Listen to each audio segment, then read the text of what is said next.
Hi hello నమస్తే. Welcome back to our channel Eshwar home foods. నేను మీ నవీన. అందరూ ఎలా ఉన్నారండి? అందరూ చాలా బాగున్నారనుకుంటున్నా. అండ్ ఇంకా చాలా బాగుండాలని మనస్ఫూర్తిగా కోరుకుంటున్నాను. ఈ రోజు మన కిచెన్ లో చాలా సింపుల్ గా టేస్టీగా వెజిటేబుల్ పలావ్ ప్రిపేర్ చేద్దాం. ఇంట్లో ఉన్న సింపుల్ ఇంగ్రీడియంట్స్ తో రెస్టారెంట్ స్టైల్లో సూపర్ అరోమాటిక్ పలావ్ ఎలా తయారు చేయాలో స్టెప్ బై స్టెప్ చూపిస్తున్నాను. ఈ వెజిటేబుల్ పలావ్ ని ఫస్ట్ టైం ట్రై చేసిన వాళ్ళైనా, అస్సలు వంటే రాని వాళ్ళైనా, ఇంకా బ్యాచులర్స్ కూడా చాలా ఈజీగా ఇలా కుక్కర్ లో ప్రిపేర్ చేసేసుకోవచ్చు. టేస్ట్ నిజంగా చాలా చాలా బాగుంటుంది. ఒకసారి నేను చూపించిన ఈ ప్రాసెస్ లో కుక్కర్ పలావ్ ని ఒకసారి ట్రై చేసి చూడండి. టేస్ట్ నిజంగా నెక్స్ట్ లెవెల్లో ఉంటుంది. ఇంకా లేట్ చేయకుండా ప్రాసెస్ లోనికి వెళ్ళిపోదాం. వంట స్టార్ట్ చేసే ముందు ఒక చిన్న లైక్ అయితే చేసాను బంగారం. మీ చిన్న లైక్ నాకు పెద్ద మోటివేషన్ ఇస్తుంది. ఈ పలావ్ తయారు చేయడం కోసం ఫస్ట్ స్టవ్ వెలిగించుకుని కుక్కర్ పెట్టుకోండి. కాస్త ఆయిల్ యాడ్ చేసుకోండి. ఆయిల్ కాస్త హీట్ అయిన తర్వాత 2 టేబుల్ స్పూన్స్ గీ యాడ్ చేసుకోండి. గీ యాడ్ చేసుకోవడం వల్ల టేస్ట్ అండ్ ఫ్లేవర్ చాలా బాగుంటుంది. ఇప్పుడు 4 ఇంచులు దాల్చిన చెక్క, ఒక 8 లవంగాలు, 5 యాలకులు, ఒక మరాఠీ మొగ్గ, కొన్ని stone flowers, 3 star flowers add చేసుకుని ఈ మసాలా స్పైసెస్ అన్ని ఎక్కడ వాడకుండా దోరగా ఫ్రై చేసుకోండి. 1 టేబుల్ స్పూన్ జీలకర్ర, కచ్చాపచ్చాగా దంచుకున్న అర డజన్ వెల్లుల్లి రబ్బలు యాడ్ చేసుకుని మరి కాసేపు ఫ్రై చేసుకోండి. చిలుకలుగా కట్ చేసుకున్న 4-5 పచ్చిమిరపకాయలు, కొద్దిగా కరివేపాకు యాడ్ చేసుకుని ఫ్రై చేసుకోండి. మనం వేసుకున్న గరం మసాలా దినుసులు, పచ్చిమిరపకాయలు, కరివేపాకు అనేవి ఎక్కడ మాడకుండా దోరగా ఫ్రై చేసుకోండి. సన్నగా చిలుకలుగా కట్ చేసుకున్న కొన్ని ఆనియన్స్ యాడ్ చేసుకుని ఫ్రై చేసుకోండి. మీకు కావాలనుకుంటే ఆనియన్స్ ని చిన్న చిన్న పీసెస్ గా, లేదంటే ఇంకాస్త పెద్ద ముక్కలుగా అయినా సరే కట్ చేసుకోవచ్చు. ఆనియన్స్ అని బాగా మగ్గిన తర్వాత ముందుగా చిన్నగా కట్ చేసి పెట్టుకున్న 1/2 కప్ క్యారెట్ ముక్కలు కూడా యాడ్ చేసుకుని ఫ్రై చేసుకోండి. ముందుగా చిన్నగా కట్ చేసి పెట్టుకున్న 1/2 కప్ బంగాళదుంప ముక్కలు కూడా యాడ్ చేసుకుని ఫ్రై చేసుకోండి. ఓవర్ నైట్ సోక్ చేసి పెట్టుకున్న 1/2 కప్ బఠానీలు కూడా యాడ్ చేసుకుని మరి కాసేపు మగ్గించుకోండి. బఠానీలు మీరు కావాలంటే ఫ్రోజన్ పీస్ అయినా సరే తీసుకోవచ్చు. నేనైతే ముందుగా ఓవర్ నైట్ సోక్ చేసుకున్నవి మాత్రమే వేసుకున్నాను.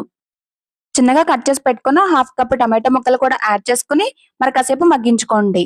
టొమాటోలు చాలా తొందరగా మగ్గిపోతాయి కాబట్టి అన్ని వెజిటేబుల్స్ మగ్గిన తర్వాత చివర్లో టొమాటోలు వేసుకుని మగ్గించుకోండి. 1 టేబుల్ స్పూన్ అల్లం వెల్లుల్లి పేస్ట్ యాడ్ చేసుకుని పచ్చివాసన పోయేంత వరకు ఫ్రై చేసుకోండి. అల్లం వెల్లుల్లి పేస్ట్ ఫ్రెష్ గా ప్రిపేర్ చేసుకుని వేసుకుంటే ఈ పులావ్ టేస్ట్ మరింత రుచిగా ఉంటుంది. మనం యాడ్ చేసుకున్న వెజిటేబుల్స్ అన్ని బాగా మగ్గిపోయిన తర్వాత 1/2 teaspoon garam masala powder, 1/2 teaspoon జీలకర్ర పొడి, 1/2 టీ స్పూన్ ధనియాల పొడి యాడ్ చేసుకుని బాగా ఫ్రై చేసుకోండి. స్టవ్ ని సిమ్ లో పెట్టుకుని ఒక 2 నిమిషాల పాటు బాగా మగ్గించుకోండి. ఆ తర్వాత మనం తీసుకున్న రైస్ క్వాంటిటీకి 1:2 రేషియో చొప్పున వాటర్ యాడ్ చేసుకోండి. నేనైతే ఇక్కడ ఈ గ్లాస్ తో 2 గ్లాస్ బాస్మతి రైస్ తీసుకుంటున్నాను కాబట్టి 4 గ్లాసుల వాటర్ యాడ్ చేసుకుంటున్నాను. మీరు మీ క్వాంటిటీకి తగ్గట్టుగా వాటర్ అడ్జస్ట్ చేసుకోండి. ఒకసారి మొత్తం బాగా మిక్స్ చేసేసుకుని వాటర్ అనేది బాయిల్ అయ్యేంత వరకు స్టవ్ ని హై ఫ్లేమ్ లో పెట్టుకోండి. చూసారు కదండి, వాటర్ అనేది బాగా బాయిల్ అవుతుంది. ఇప్పుడు రుచికి సరిపడినంత సాల్ట్ యాడ్ చేసుకోండి. నేను ఇక్కడ కల్లుప్పు యాడ్ చేస్తున్నాను. మీరు కావాలంటే నార్మల్ సాల్ట్ అయినా సరే యాడ్ చేసుకోండి. మొత్తం మరొకసారి బాగా మిక్స్ చేసేసుకోవాలి. ఇప్పుడు ముందుగా 4-5 సార్లు శుభ్రంగా కడిగి హాఫ్ అన్ అవర్ పాటు నానబెట్టుకున్న బాస్మతి రైస్ ని కూడా ఈ వాటర్ లో యాడ్ చేసేసుకోవాలి. ఇన్ కేసు మీకు basmati rice half an hour soak చేసుకునే టైం లేకపోతే అట్లీస్ట్ ఒక 15 మినిట్స్ అయినా సరే సోక్ చేసుకోండి. ఒకసారి మొత్తం అంతా బాగా మిక్స్ చేసేసుకుని ఒక గుప్పెడు కొత్తిమీర యాడ్ చేసుకోండి. కొత్తిమీర ఇలా రైస్ తో పాటు ఉడికిస్తే టేస్ట్ అండ్ ఫ్లేవర్ చాలా బాగుంటుంది. ఇప్పుడు కుక్కర్ లిడ్ పెట్టేసుకుని 2 విజిల్స్ వచ్చేంత వరకు ఉడికించుకోండి. అంతేనండి, చాలా టేస్టీగా ఉండి మన కుక్కర్ పలావ్ అయితే ఇలా చాలా ఈజీగా ప్రిపేర్ చేసేసుకోవచ్చు. ఈ రెసిపీ మీరు కూడా తప్పకుండా ట్రై చేసి ఎలా కుదిరిందో కామెంట్ సెక్షన్ లో తెలియజేయండి. చూసారు కదండి, కుక్కర్ ప్రెషర్ మొత్తం రిలీజ్ చేసేసుకుంది. ఒకసారి లిడ్ ఓపెన్ చేసుకుని వేడిగా ఉన్నప్పుడే కొంచెం కొత్తిమీర యాడ్ చేసుకుని స్లోగా మిక్స్ చేసుకోండి.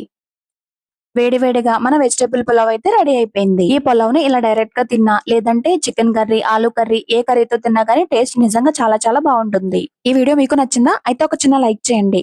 మీ ఫ్రెండ్స్ అండ్ ఫ్యామిలీకి షేర్ చేయండి. అలాగే ఇలాంటి మరిన్ని హెల్దీ అండ్ టేస్టీ రెసిపీస్ కోసం మన ఈశ్వర్ హోమ్ ఫుడ్ ఛానల్ ని తప్పకుండా సబ్స్క్రైబ్ చేసుకోండి. పక్కనే ఉన్న బెల్ ఐకాన్ ని క్లిక్ చేయండి. అప్పుడు నేను వీడియో పెట్టిన వెంటనే మీకు నోటిఫికేషన్ వస్తుంది. నెక్స్ట్ మీకు ఏం రెసిపీ కావాలో కామెంట్ చేయండి. నేనైతే తప్పకుండా వీడియో చేసి అప్లోడ్ చేస్తాను. Thank you for watching. మళ్ళీ మరో సరికొత్త రెసిపీతో కలుద్దాం. అంతవరకు సెలవు. నమస్తే, బాయ్ బాయ్.